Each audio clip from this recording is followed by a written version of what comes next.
Hey guys, my name is Jark, and today I'm going to be giving 5 tips for new players of Blade and Soul. The first one is use the Dungeon Finder, aka F8. Dungeon Finder is a great way to instantly queue up for dungeons you might have trouble soloing. Rather than trying to find people on your server, which can take a long ass time, this tool has saved me a lot of frustration, as you can simply load up into the F8, pick your dungeon, then LFP, and it'll instantly search you for players all across the servers, making finding help like 10 times easier. So I definitely recommend this if you're, by yourself and you want help with a dungeon.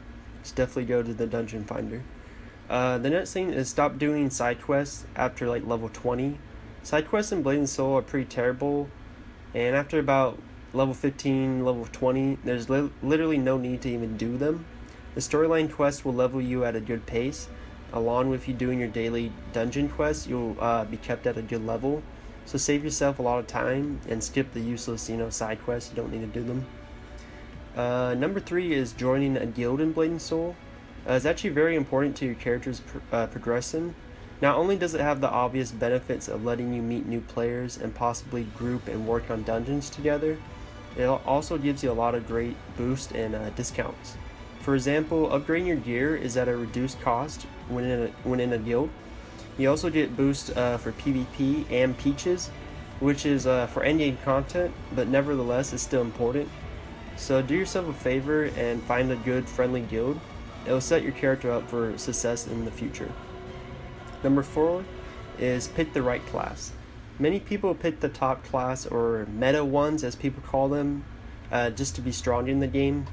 But gearing in Blade and Soul is very time consuming and grindy, so once you put a lot of time into your class, there's really no going back and changing it.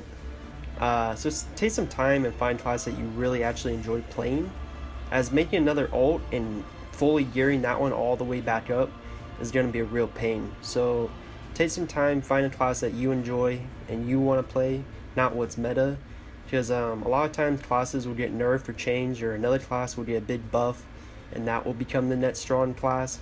So if you just find what's meta right now, it might not be the best class in a few months, and you might be stuck with playing a class you actually don't enjoy. So just pick a class that you really like. Number 5 is learn the correct builds. All classes have 2 unique build paths you can go.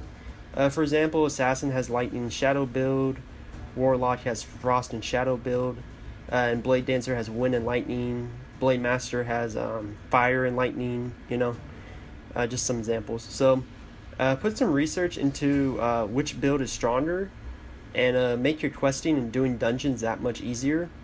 There's also a ton of good guides on YouTube on how to build your skill page and how to pick the right one. And if you're a Blade Dancer, I have a few great skill build guides you can find on my channel. Kind of a shameless plug, I'm sorry, but I do have some great guides on skill builds and what you should use. So if you are a Blade Dancer, check that out. If you're any other class, you can just type it in on YouTube and you'll find a great build and what you need. So those are important, because if you're using the wrong build and upgrading the wrong skills, you're not going to do much damage. It's going to be really hard. So I hope these tips have helped you guys, and just remember to enjoy